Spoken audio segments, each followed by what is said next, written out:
ஆண்டவராகிய இயேசு கிறிஸ்துவின் கிருபையும் சமாதானமும் உங்கள் அனைவரோடும் கூட என்றென்றைக்கும் இருப்பதாக. நான் உன்னை விட்டு விலகுவதும் இல்லை, உன்னை கைவிடுவதும் இல்லை என்று சொன்னார்.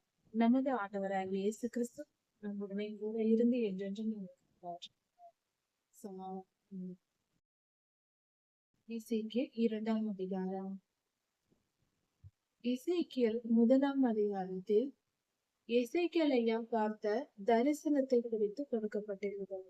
அதை நாம் சற்று முன்பு தியானித்தோம். அதாவது எசேக்கியேல் ஐயா யூப்ரட்டிஸ் நதியின் அருகே கேபார் நதியில் இருக்கும்போது அவருக்கு ஆவிக்குரிய கண்கள் திறக்கப்பட்டது, வானம் திறக்கப்பட்டது. எசேக்கியேல் ஐயா தரிசனம் பார்க்கிறார், அதாவது பரலோக காட்சியை அவர் பார்க்கிறார். வானங்கள் திறக்கப்பட்டு அங்கு பரலோகத்தை ஐயாவுடைய ஆவியை எடுத்து சென்று கர்த்தர் காட்டுகிறார். அங்கு பார்க்கும் பொழுது வித்தியாசமான ஒரு மிகப்பெரிய அதிர்ச்சியூட்டும் ஒரு தரிசனத்தை பார்க்கிறார். ஒரு காரியம் நாம் தெரிந்து கொள்ள வேண்டும். இந்த பூமியில் நாம் பிரம்மாண்டம் என்ற வார்த்தையை பயன்படுத்துகிறோம். உலகில் மிக பிரம்மாண்டமானது என்று. ஒன்றுமில்லாத காரியங்களுக்கெல்லாம் சோசியல் மீடியாவிலேயும் டிவி சேனல்களிலேயும் பிரம்மாண்டம் பிரம்மாண்டம் என்று சொல்லுவார்கள். உண்மையான அந்த வார்த்தைக்கு பொருள் வேதத்தில் தான் இருக்கிறது. பரலோக காட்சிகளை காணும் போது, பரலோக அனுபவங்களை பெறும்போதுதான் அந்த பிரம்மாண்டம் என்ற வார்த்தையின் பொருளே நமக்கு புரியும். அது மிகப்பெரிய, அந்த வார்த்தைக்கு மிகப்பெரிய பொருள் உண்டு. பிரம்மாண்டம் என்றால் மிக பெரியது, அதிர்ச்சி ஊட்டக்கூடிய சம்பவங்களா இருக்கும். எசேக்கியேல் ஐயா பார்த்த தரிசனத்தில் அது மிக பெரிய சக்கரத்தை பார்க்கிறார், கேருபீன்களை பார்க்கிறார். அதன் தலைகளின் மேல் மண்டலம் இருந்தது, அதற்கு மேல் நீல ரத்தினம் போன்ற தேவ சிங்காசனம் இருந்தது. அதிலிருந்து ஒரு குரல் கேட்டது. இப்படியாக 1ஆம் அதிகாரத்தில் விளக்கமாக கொடுக்கப்பட்டிருக்கிறது. அதை நாம் தியானித்தோம். அந்த சிங்காசனத்தின் மேல், அதாவது அக்னிமயமான அந்த மேகங்களின் நடுவே இருந்த அந்த சிங்காசனம், அந்த மண்டலத்தின் மேல் சிங்காசனத்தில் ஒருவர் வீற்றிருக்கிறார். அவரை இவர் பார்க்கவில்லை, தேவ மகிமையை கண்டார். அந்த மகிமையிலிருந்து சத்தம் கேட்கிறது. என்ன சத்தம் அது? இந்த தோற்றத்தை, அந்த சத்தம் வருவதற்கு முன்பே அந்த பரலோக அந்த தரிசனத்தை அவர் பார்த்து அவர் அப்படியே முகங்குப்புற விழுந்து விட்டார் என்று சொல்லப்படுது. எசேக்கியேல் ஐயா பயந்து நடுங்கி திடுக்கிட்டு பயங்கரத்தை கண்டு முகங்குப்புற விழுந்து விட்டார். இதுதான் உண்மை, இது சத்தியம். ஏன் என்றால், உண்மையில் நாம் பரலோக காட்சிகளை பார்க்கும் போது பல நேரங்களில் பல உண்மையான கர்த்தருடைய மகிமை வெளிப்படும்படி சில நேரம் கர்த்தர் நமக்கு காண்பிப்பார். அதாவது தீர்க்கதரிசிகள் என்றால் ஆவியின் மண்டலத்தை பார்க்கக்கூடியவர்கள். பொல்லாத ஆவிகளையும் பார்க்க முடியும், பரிசுத்த ஆவியானவரையும் பார்க்க முடியும், பரலோக காட்சிகளையும் பார்க்க முடியும், தேவ தூதர்களையும், நமக்கு முன்பு வாழ்ந்த வேதகால பரிசுத்தவான்கள் மோசேயா, எலியா ஐயா, ஆதாம் ஐயா, இவர்களை எல்லாம் நாம் பார்க்க முடியும். இதையெல்லாம் பார்க்க வேண்டும். இதையெல்லாம் பார்ப்பது, அவர்களோடு பேசுவது, பரலோகத்திற்கு செல்வது, நம் ஆவி எடுத்துக் கொள்ளப்பட்டு அங்க இருக்கிற காட்சிகளை பார்த்து மீண்டும் வருவது, இது எல்லாம் ஆவிக்குரிய அனுபவங்கள் என்று சொல்லுவார். ஆவிக்குரிய அனுபவங்கள் என்பது நாம படித்து சம்பாதித்து வாங்குகிற ஒரு ஆசீர்வாதம் அல்ல. அது கர்த்தர் தருகிற ஆசீர்வாதம். கர்த்தர் தீர்க்க தரிசன ஆவியை நமக்குள் ஊற்றி அந்த தீர்க்க தரிசன அபிஷேகம் நமக்குள் வரும். அபிஷேகம் பண்ணப்பட்ட தீர்க்கதரிசி என்று கர்த்தர் யாரை அபிஷேகம் பண்ணி இருக்கிறாரோ பரிசுத்தமா இருக்க வேண்டும். பாவம் உள்ளவர்களை கர்த்தர் தீர்க்கதரிசியை அங்கீகரிக்க மாட்டார். முதலில் பாவங்களை விட்டு ஒழித்து மனம் திரும்பி கர்த்தருக்கு பரிசுத்தமாய் வாழ தொடங்க வேண்டும். அதன் பின்பும் நம் மேல் இருக்கிற கரைகளை அகற்றி அகற்றி கர்த்தர் நம்மை தீர்க்கதரிசியை உருவாக்குவார். அந்த அபிஷேகத்தை பரலோகத்திலிருந்து கர்த்தரை தருவார். தீர்க்க தரிசன அபிஷேகம் என்பது நாம இந்த பூமியில் எதையும் செய்து பெற்றுவிட முடியாது. அதே போல பரலோக அனுபவங்கள் தீர்க்கதரிசியா இருந்தாலும் எந்த அனுபவத்தை எதை கொடுக்க வேண்டும், எதை கொடுக்க கூடாது, யாருக்கு எதை கொடுக்க வேண்டும் என்பதெல்லாம் கர்த்தர் தான் நியமிப்பார். நாம எதுவும் செய்துவிட முடியாது. அப்படி பேசிக்கொண்டும் இருக்கக்கூடாது. கர்த்தர் யாருக்கு எந்த காரியத்தை வெளிப்படுத்த வேண்டும் என்று நினைக்கிறாரோ, எந்த தீர்க்கதரிசிக்கு அந்த தீர்க்கதரிசியை அழைத்து சென்று ஆவியை மட்டும் பிரித்து எடுத்து சென்று சரீரத்தில் பூமியில் இருப்பார்கள். ஆவி பரலோகத்திற்கு போய் அங்குள்ள காரியங்களை பார்த்துவிட்டு மீண்டும் வந்துவிடும். இப்படிப்பட்ட அனுபவங்களை தருவது கர்த்தர் தான். அதற்கு ஆதாரம் எசேக்கியேல் புஸ்தகம் அநேகம் இருக்கிறது. அதிலும் எசேக்கியேல் புஸ்தகம் மிகப்பெரிய மிக தெளிவான வெளிப்பாடா இருக்கு. எல்லா தீர்க்கதரிசிகளுக்கும் இப்படிப்பட்ட அனுபவங்கள் இருந்து கொண்டுதான் இருக்கிறது, அன்றிலிருந்து இன்று வரை. எலியா ஐயா பழைய ஏற்பாட்டு பரிசுத்தவான் தீர்க்கதரிசி. வானத்திலிருந்து ரதம் வந்து வானத்திற்கு நேராக எடுத்துக்கொண்டு போயிற்று. ஆண்டவராகிய இயேசு கிறிஸ்துவை மேகம் வந்து எடுத்துக்கொள்ளப்படும் போது எடுத்துக்கொண்டு போயிடுச்சு. இதெல்லாம் பரலோக அனுபவங்கள் தான், ஆவிக்குரிய காரியங்கள் தான்.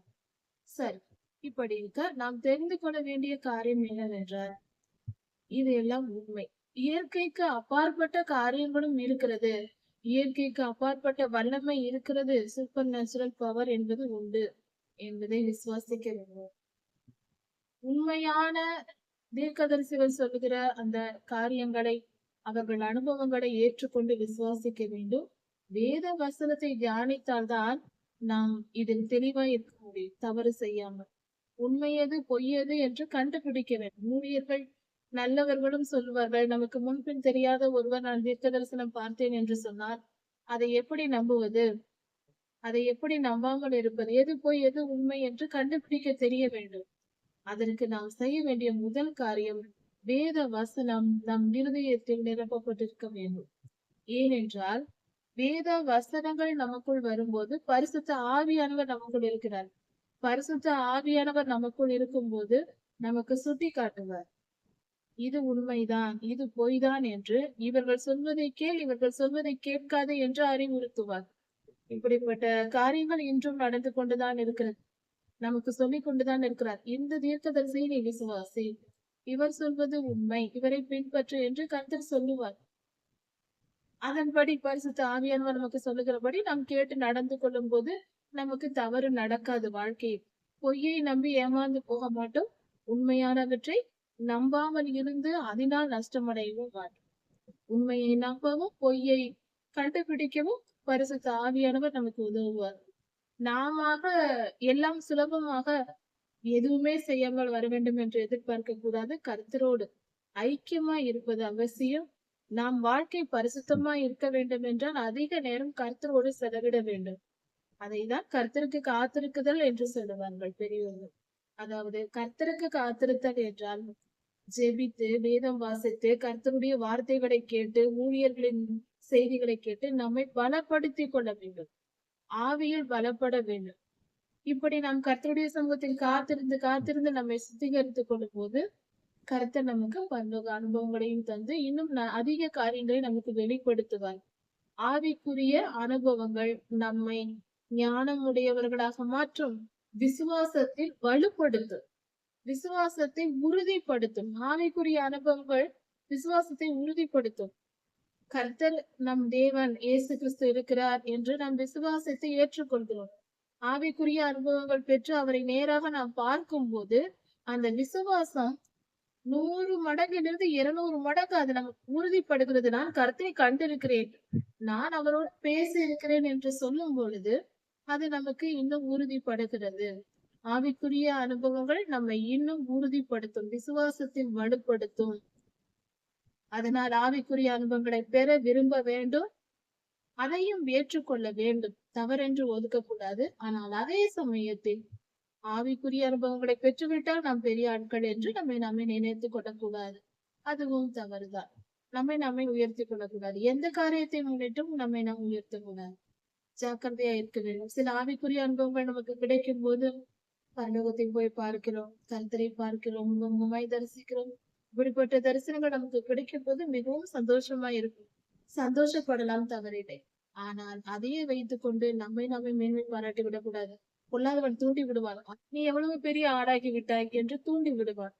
அப்பொழுது அப்படியெல்லாம் இல்லை, கர்த்தரே அந்த அனுபவத்தை எனக்கு கொடுத்தார், அவர் நினைத்தால்தான் நான் அனுபவத்தை பெற முடியும் என்று நம்மை நாம் தாழ்த்தி கொள்ள வேண்டும். நாம எதையும் செய்வதில்லை என்பதை உணர்ந்திருக்க வேண்டும். இதுதான் ஆவிக்குரிய அனுபவங்களை பற்றின வெளிப்பாடு. இந்த செய்தியில் எசேக்கியேல் ஐயா தரிசனங்களை பார்க்கிறார். அந்த தரிசனத்தில் கர்த்தர் அந்த மண்டலத்தின் நடுவில் இருந்து நீல ரத்தினம் போன்ற சிங்காசனத்தில் அமர்ந்திருந்து அவர் பிரகாசமான அந்த இடத்திலிருந்து அக்னிக்குள்ளிருந்து அவர் பேசுகிறார். கர்த்தரின் குரலை கேட்கிறார். அப்பொழுது முகங்குப்புற எசேக்கியேல் ஐயா விழுகிறார். அதற்கு அடுத்ததாக கர்த்தர் எசேக்கியேல் ஐயாவோடு பேசுகிறார். இப்படி எசேக்கியேல் ஐயா முகங்குப்புற விழுந்து கிடக்கும் போது கர்த்தர் அவரோடு சொல்லுகிறார், மனபுத்திரனே, உன் கால் ஒன்றை நில் என்று சொல்லுகிறார். எசேக்கியேல் ஐயாவின் நிலை முகம் குப்புற விழுந்து படுத்து கிடக்கிறார். முகம் தரையில் படும்படி படுத்து கிடக்கிறார். அப்பொழுதுதான் கர்த்தர் சொல்லுகிறார், நான் உன்னோடு பேச வேண்டும், நீ எழுத்து நில் என்று சொல்லுகிறார். உன் கால் ஒன்றை நில் என்று சொல்லுகிறார். கர்த்தர் முதலில் சொல்லுகிறார். இதில் இன்னொரு காரியமும் நாம் கவனிக்க வேண்டும். சின்ன விஷயம் என்று ஒதுக்கிவிடக் கூடாது. பரலோகம் கர்த்தர் மனிதனை எவ்வளவு நாகரிகமாக, எவ்வளவு அன்பாக, எவ்வளவு மேன்மையாக நடத்துகிறார்கள் என்று பார்க்கும்போது ஆச்சரியமா இருக்கிறது. மண்ணான மனிதன் தானே என்று தரக்குறைவாக நினைப்பதோ தாழ்வாக நினைப்பதோ இல்லை, மிகவும் உயர்வாக மதிக்கிறார் என்று கர்த்தர் மனிதனுக்கு கொடுக்கிற அந்த ஒரு மனிதன் தானே என்று நினைப்பதே இல்லை. அவரும் மரியாதை கொடுக்கிறார். இது எவ்வளவு பெரிய காரியமா இருக்கிறது. அப்படிப்பட்ட காரியம் தேவையா நமக்கு? சாதாரண மண்ணாய் இருக்கிறோம். ஆனாலும் கர்த்தர் நமக்கு இவ்வளவு கனத்தை கொடுக்கிறார். இது எவ்வளவு பெரிய காரியம். அதாவது எசேக்கியேல் ஐயா முகங்குப்புற விழுந்து கிடக்கிறார். அதிர்ச்சியில் விழுந்திருக்கிறார். அவரால் எழுந்திருக்க முடியவில்லை. பயந்திருக்கிறார். நடுங்கிக் கொண்டு விழுந்து கிடக்கிறார். இதுதான் உண்மை நிலை. இப்படி இருக்கும்போது பரிசுத்த ஆவியானவர் அவருக்குள் வந்து அவரை எழுப்பி நிறுத்த போகிறார். அவரால் எழுந்திருக்க முடியாது இப்பொழுது. ஆனால் அவர் பரிசுத்த ஆவியானவர் உள்ளே போவதற்கு முன்பே கர்த்தர் பேசும்போது சொல்லுகிறார், நான் உன்னோடு பேச வேண்டும், நீ எழுப்பி நில் என்று, காலொன்று நில் என்று சொல்கிறார். இவரால் முடியாது. ஆனால் ஏன் அந்த வார்த்தையை கர்த்தர் சொல்லுகிறார்? யோசித்து பார்ப்போம். அதில் ஒரு ரகசியம் இருக்கிறது. உன்னை நான் காலொன்று நிற்கும்படி, அதாவது நீ இப்பொழுது எழுந்து நிற்க வேண்டும் என்பதை முதலில் அறிவிக்கிறார். அவரால் முடியாது என்பது கர்த்தருக்கு தெரியும். அதனால்தான் ஆவியானவர் உள்ளே சென்று அவர் கால்களை நிமிர்த்தி நிற்க வைக்கிறார். பரிசுத்த ஆவியானவரே அவருக்கு பிரவேசித்து அந்த பலன் தந்து எழும்பி நிற்க வைக்கிறார். எப்படிப்பட்ட காரியமா இருக்கிறது. இப்படி பரிசுத்த ஆவியானவர் அவர் சரீரத்திற்குள் போய், எசேக்கியேல் ஐயாவின் சரீரத்திற்குள் போய் உள்ளே நுழைந்து எழுப்பி நிறுத்த போகிறார். அதை செய்வதற்கு முன்பே நீ இப்பொழுது எழும்பி நிற்க வேண்டும், ஆயத்தப்படு என்பது போல ஆண்டவர் மண்டலத்திற்குள் இருந்த சிங்காசனத்தின் மேலிருந்து சொல்லுகிறார். இவ்வளவு ஒரு மனிதன் தானே என்று தாமாக ஆவியானவர் நேராக சென்று அப்படி எழுப்பி இருக்கலாம். முன் அறிவிக்கப்படுகிறது, உனக்கு இது நடக்க போகிறது, உன்னை நான் எழுப்பி நிற்க பண்ண போகிறேன். சிறு காரியம் என்று நினைக்க வேண்டாம். ஒவ்வொரு விஷயத்திலேயும் வேத வசனங்களிலும் ஆழமான சத்தியங்கள் ஒளிந்திருக்கிறது. ஆழமான கர்த்தருடைய இருதயத்தின் நினைவுகளை நம்மால் புரிந்து கொள்ள வாய்ப்பு அதில் இருக்கிறது. குறிப்பிட்ட காரியம் கர்த்தர் மனிதனை இவ்வளவாய் கனப்படுத்துகிறார். இப்படி அவர் என்னோடு பேசும்போது, எசேக்கியேல் ஐயாவோடு கர்த்தர் பேசிக் கொண்டிருக்கிறார் சிங்காசனத்தின் மேலிருந்து. நான் உன்னோட பேச வேண்டும், எழும்பி காலொன்று நில் என்று சொல்லுகிறார். சொன்ன உடனே ஆவி அவருக்குள் வந்து எசேக்கியேல் ஐயாவின் சரீரத்திற்குள் ஆவி நுழைகிறது. தெளிவாய் கொடுக்கப்பட்டிருக்கிறது. ஆவி, பரிசுத்த ஆவியானவர் எசேக்கியேல் ஐயாவின் சரீரத்திற்குள் நுழைந்து காலொன்று நிற்க பண்ணும்படி செய்கிறது. அப்படி என்றால் இதை ஒரு டிஜிட்டலாக ஒரு படம் போல நாம் பார்த்தால், ஒரு மனிதனுக்குள் இன்னொரு மனிதன் உள்ளே நுழைந்து தன் கால்களை தானே நிமிர்த்துவது போல நிமிர்த்தி இருக்கிறார். அப்பொழுது எசேக்கியேல் ஐயா எழும்பி நின்று இருக்கிறார். எப்படிப்பட்ட காரியமா இருக்கு. இப்படி எழும்பி நின்றவுடன் கர்த்தர் பேசுகிறார். அதை எசேக்கியேல் ஐயா நின்று கொண்டு கேட்கிறார். நினைவில் வைத்துக் கொள்வோம், இந்த சம்பவம் இஸ்ரவேலர்கள் சிறையிருப்பில் பாபிலோனில் இருக்கும்போது சிறையிருப்பில் பாபிலோனியர்கள் இருக்கும்போது அங்கு கேபார் நதி அண்டையிலே இவர் பார்த்த தரிசனம் இது. அதாவது இவர்கள் சிறையில் பிடிக்கப்பட்டு 4 வருடம் கழித்து 4வது வருடத்தில் நடந்த சம்பவமாக இது கொடுக்கப்பட்டிருக்கிறது. கிமு 597ஆம் வருடத்தில் நடந்த காரியம் இது என்று சொல்லப்பட்டிருக்கிறது. அப்பொழுது கர்த்தர் எசேக்கியேலை பார்த்து பேசுகிறார். மனுபுத்திரனே, நான் உன்னை எனக்கு விரோதமாய் எழும்பின இந்த கலகக்காரராகிய இஸ்ரவேல் புத்திரரிடத்திற்கு அனுப்புகிறேன் என்று சொன்னது. இஸ்ரவேலர்கள் கர்த்தரால் என் ஜனங்கள் என்று சொல்லப்பட்டவர்கள். சீனான் மலையில் உடன்படிக்கை ஏற்படுத்தி கொண்ட போது கர்த்தர் சொன்னார், இந்த கட்டளைகளின்படி நீங்கள் நடந்தால், என் உடன்படிக்கையை கை கொண்டு நடந்தால் நீங்கள் என் ஜனமாய் இருப்பீர்கள், நான் உங்கள் தேவனாய் இருப்பேன் என்று கர்த்தர் சொன்னார். அந்த உடன்படிக்கையை செய்தார். ஆனால் இங்கு தம்முடைய ஜனங்களை குறித்து அவர் சொல்லுகிற வார்த்தை, என் பிள்ளைகள் என்று அன்பாய் அழைக்கவில்லை, எனக்கு விரோதமாய் எழும்பின கலகக்காரராகிய இஸ்ரவேல் புத்திரர் என்று சொல்லுகிறார்.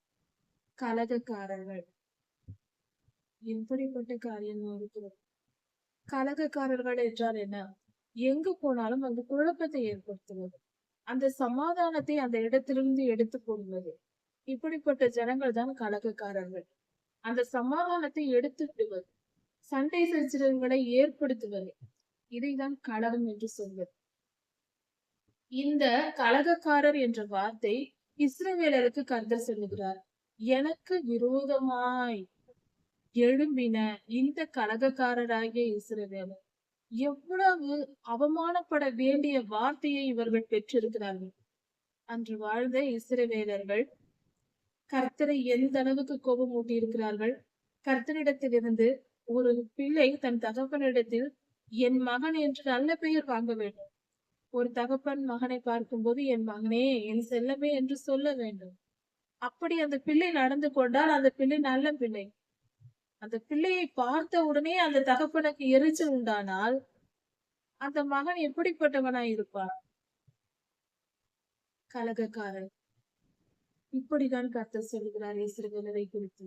அவர்கள் கலகக்காரர்களாக, கர்த்தருக்கு விரோதமாய் செயல்படுகிறவர்களாக, கர்த்தருக்கு முழுமையாய் கீழ்ப்படிந்து வாழும்படி கர்த்தர் சொன்னார். இவர்கள் முழுமையாய் அடங்காமல் திரித்தார். ஒரு சிறு காரியத்தில் கூட கர்த்தருக்கு அவர்கள் கீழ்ப்படியவில்லை. அப்படிப்பட்ட நிலைக்கு அவர்கள் வந்த பின்பே கர்த்தர் சிறையிருப்புக்கும் அந்நியரிடத்திலும் அவர் ஒப்பு கொடுக்கிறார். கொஞ்சம் நெஞ்சம் கீழ்ப்படியும் வரைக்கும் அவர் பொறுத்து கொண்டுதான் இருந்தார்.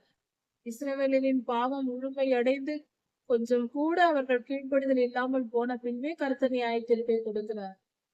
மனம் திரும்ப கடைசி வரைக்கும் வாய்ப்பை கொடுத்தார் கர்த்தர். அது அவருடைய பழக்கம். கலகக்கார ஜாதியாகிய இஸ்ரவேலரிடத்தில் உன்னை நான் அனுப்புகிறேன் என்று கர்த்தர் சொல்லுகிறார். எசேக்கியேலை நோக்கி சொல்லுகிறார், எழும்பினீர் என்று சொல்லிவிட்டு, எனக்கு விரோதமாய் எழும்பின கலகக்கார ஜாதியாகிய இஸ்ரவேலரிடத்தில் நான் உன்னை அனுப்புகிறேன் என்று கர்த்தர் எசேக்கியேலுக்கு சொல்லுகிறார். இன்று வாழ்கிற இஸ்ரவேலர்களும் அவர்களுடைய முற்பிதாக்களும் இன்று வரை எனக்கு விரோதமாய் அவர்கள் செயல்பட்டார்கள், எனக்கு கீழ்ப்படியாமல் என்னை எதிர்த்து கொண்டு. அப்படி என்றால் கர்த்தரை எதிர்க்கிற குணம் எப்பொழுது வரும் என்றால், கர்த்தரை எதிர்க்கிறவன் பொல்லாதவன், சாத்தான். அவன் மனிதர்களுக்குள் நுழைந்திருந்தால் அந்த மனிதர்களும் கர்த்தரை எதிர்ப்பார்கள். நாம் கர்த்தருக்கு விரோதமாய் பேசுகிறோம் என்றாலோ, கர்த்தருக்கு விரோதமாய் நம் மனதில் எதையாவது நினைத்தாலோ, கர்த்தர் செய்வது தவறு, கர்த்தர் ஏன் இப்படி செய்தார், இப்படியெல்லாம் நமக்கு நம் மனதில் நினைவுகள் வந்தால் கூட சாத்தான் நமக்குள் நுழைந்திருக்கிறான் என்று பொருள். எச்சரிக்கையா இருக்க வேண்டும். அப்படிப்பட்ட நினைவுகளுக்கு எப்பொழுதும் இடம் கொடுக்க கூடாது. அது நம்மை ஆபத்தில் தள்ளிவிடும். கர்த்தர் எப்பொழுதும் நல்லவர், அதை முதலில் மனதில் வைத்துக் கொள்ள வேண்டும்.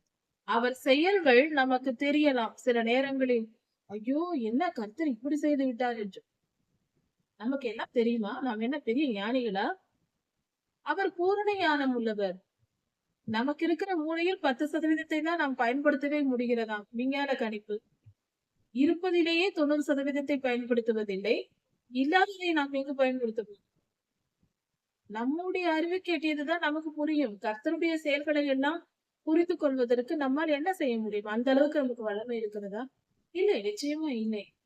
முடிந்தவரை புரிந்து கொள்ளலாம், அவ்வளவுதான். கர்த்தர் நமக்கு வெளிப்படுத்தும் வரை, கர்த்தர் நமக்கு அனுகிரகம் செய்யும் வரை, அவர் கிருபை நமக்கு எவ்வளவு கிடைக்கிறதோ அதை அந்த அளவுக்கு புரிந்து கொள்ளலாம். ஒவ்வொருவருக்கும் ஒவ்வொரு வித அளவு இருக்கலாம். கர்த்தர் எவ்வளவு தர விரும்புகிறாரோ அந்த ஞானத்தை புரிந்து கொண்டு கர்த்தரோடு அன்பாய் இருந்து விசுவாசித்து வாழ வேண்டும். அதுதான் நாம் மனிதன் என்றால் அவ்வளவுதான். எடை மீறக்கூடாது. நமக்கென்று எடை உண்டு. அவராய் பார்த்து அதிகமாகவும் கொடுக்கலாம், கொஞ்சமாகவும் கொடுக்கலாம். அவர் விருப்பம். அவர் தெய்வம். அவர் அதிகாரி. அவர் நம் முதலாளி. அப்படி இருக்க நம்மை நாம் தாழ்த்தி கொள்ள வேண்டும். மனதில் வைத்துக் கொண்டு செயல்பட வேண்டும். கர்த்தர் மிக மிக நல்லவர். அதை மட்டும் மனதில் எப்பொழுதும் வைத்திருக்க வேண்டும். அவர் பெரும் குற்றம் குறை சொல்லக்கூடாது. கர்த்தருக்கு விரோதமாய் இஸ்ரவேலர்கள் செயல்பட்டார்கள் என்று கர்த்தர் சொல்லுகிறார் என்றால், இஸ்ரவேலருக்குள் சாத்தான் நுழைந்து கொண்டு கர்த்தரை எதிர்த்து கொண்டிருந்தான். இஸ்ரவேலர்கள் கருவிகள் தான். அவர்களுக்குள் இருந்து செயல்பட்டது பொல்லாதவன் தான், சாத்தான் தான். அதனால்தான் கர்த்தர் அப்படி சொல்லியிருக்கிறார். அவர்களிடத்துக்கு நான் உன்னை அனுப்புகிறேன், நீ போய் அவர்களோடு பேசு என்று கர்த்தர் சொல்கிறார். சிறையிருப்பில் இருக்கும்போது நான் உன்னை அனுப்புகிறேன். அவர்கள் எப்படிப்பட்டவர்கள் என்றால், கடின முகமும் முரட்டாட்டமும் உள்ளவர்கள். இஸ்ரவேலர்கள் எல்லாம் ஆவியின் கடைகளால் நிறைந்து இருக்க வேண்டும். அவர்கள் கர்த்தருக்கு கீழ்ப்படிந்திருந்தால் அப்படி இருந்திருப்பார்கள். ஆனால் இப்பொழுது எப்படி இருக்கிறார்கள்? கடின முகம் உள்ளவர்கள். யாராவது ஏதாவது பேசினால் உடனே கோவப்படுகிற குணம், எதையும் ஏற்றுக்கொள்ளாத கர்வம், திமிர், அகம்பாவம் இதெல்லாம் இருக்கிறது. முரட்டாட்டம். நீ சொல்வதை நான் கேட்க மாட்டேன், நீ என்ன சொல்வது நான் என்ன கேட்பது. தீர்க்கதரிசி போய் சொன்னார், உன் வேலையை பார், நீ சொல்வதை எல்லாம் நான் கேட்க வேண்டுமா? இப்படி சிலர் பேசுவார்கள். யாரா இருந்தாலும் மனிதர்கள். அவர்கள் ஒரு கருத்தை சொன்னால் அதை கேட்க வேண்டும். சரியா தவறா என்று யோசித்துக் கொள்ளலாம். தவறானவர்கள், கருத்திற்கு கீழ்ப்படியாதவர்கள் என்று சொன்னால் அவர்களை நாம் விளக்கலாம். ஆனால் கொஞ்சம் கூட தாழ்மை இல்லாமல் யார் எதை சொன்னாலும், ஊழியக்காரர்கள் சொன்னாலும், கர்த்தருடைய பிள்ளைகள் சொல்லும் போது மிகுந்த கவனத்துடன் அவர்கள் சொல்லும் வார்த்தை கேட்க வேண்டும். சரியா தவறா என்று நாம் நிதானிக்கலாம். முதலில் கேட்க வேண்டும். சில மனிதர்களுக்கு எதை சொன்னாலும் காதில் கேட்க மாட்டார்கள். அவர்கள் பேசுவார்கள், போய்விடுவார்கள். நாம் ஏதாவது சொல்ல நினைத்து சொன்னால், என்னிடம் சொல்லாதே, அதையெல்லாம் நான் கேட்க மாட்டேன் என்று. முக்கியமாக இதில் கொடுமை என்னவென்றால், பிள்ளைகள் தன் பெற்றோர்களிடத்தில் இப்படி நடந்து கொள்கிறது இருக்கிறது அல்லவா, இதை விட மோசமான குணம் வேறொன்றும் இல்லை. பிள்ளைகள் பெற்றோர் பேச்சை கேட்காமல், நீ எதையும் என்னிடத்தில் சொல்லாதே, நான் சொல்வதை நீ கேள் என்று சொல்வார்கள். இப்படி சொல்லுகிற பிள்ளைகள் மிகவும் மோசமான நிலையில் இருக்கிறார்கள். ஆவிக்குரிய ரீதியில் என்று பொருள். கீழ்ப்படிதலில் இல்லாமை அவர்களிடத்தில் இருக்குது. கீழ்ப்படிதலே இல்லாமல் இப்படி இருந்தால் அவர்கள் வாழ்க்கையில் மிகுந்த துன்பத்தை அனுபவிக்க போகிறார்கள் என்று பொருள். ஜாக்கிரதை உள்ளவர்களாயிருங்கள். சிறு பிள்ளைகள், வாலிப பிள்ளைகள் ஜாக்கிரதையாயிருங்கள். பெற்றோர்களை கனப்படுத்துங்கள். இது கர்த்தர் கொடுத்திருக்கிற கட்டளை. கடின முகமும் முரட்டாட்டமுமாய் இருக்கக்கூடாது. தாழ்மை வேண்டும். யார் எதை சொன்னாலும் அப்படியே என்ன விஷயம் சொல்லுங்கள் என்று தாழ்மையாய் கேட்கிற மனப்பக்குவம் வேண்டும். அவர்கள் கடின முகமும் முரட்டாட்டமும் உள்ள புத்திரர்கள். அவர்களிடத்திற்கு நான் உன்னை அனுப்புகிறேன், நான் சொல்வதை அவர்களிடத்தில் சொல் என்று கர்த்தர் சொல்லுகிறார். நீ சொல்லுவதை அவர்கள் கேட்டாலும் சரி, கேட்காவிட்டாலும் சரி.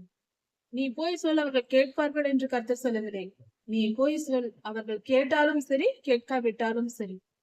தங்களுக்குள் ஒரு தீர்க்கதரிசி இருக்கிறார் என்பதையாவது அவர்கள் தெரிந்து கொள்ளட்டும். நீ போய் சொல் என்று கர்த்தர் சொல்கிறார். அடுத்த வசனத்தில் அவர் சொல்லுகிறார், மனுபுத்திரனே, நீ பயப்பட வேண்டாம். ஒரு தீர்க்கதரிசி தம் ஜனங்களுக்குள் அனுப்பும் போது கர்த்தர் கொடுக்கிற வார்த்தை என்னவென்றால், நீ பயப்படாதே என்று சொல்லுகிறார். அவர்களுக்கு பயப்படாதே. ஏனென்றால் எரேமியா தீர்க்கதரிசியை அவர்கள் படுத்தின பாடு கொஞ்சம் நஞ்சம் அல்ல. அவரை கட்டி போட்டு, அவரை துறவில் தூக்கி போட்டு படாத பாடுபடுத்தினார்கள். இவர்கள் அக்கிரமத்தின் உச்சக்கட்டம் இப்படிதான். கர்த்தருடைய தீர்க்கதரிசிகளை துன்பப்படுத்துவது எப்படி இருக்கிறது. தீர்க்க தரிசனம் சொன்ன பாவத்திற்கு அவர்கள் ஒரு தவறும் செய்யவில்லை. குற்றமற்றவர்கள், பரிசுத்தவான்கள். அவர்கள் செய்தது என்ன? இவர்களுக்கு பிடிக்காத காரியத்தை யார் செய்தாலும் அவர்களை அழித்து விடுவார்கள், கொல்ல நினைப்பார்கள். இப்படிதான் நடந்தது. சிதேக்கியாவி ராஜாவின் காலத்தில் எரேமியாவை கொல்ல முயற்சித்து துறவில் தூக்கி போட்டார்கள்.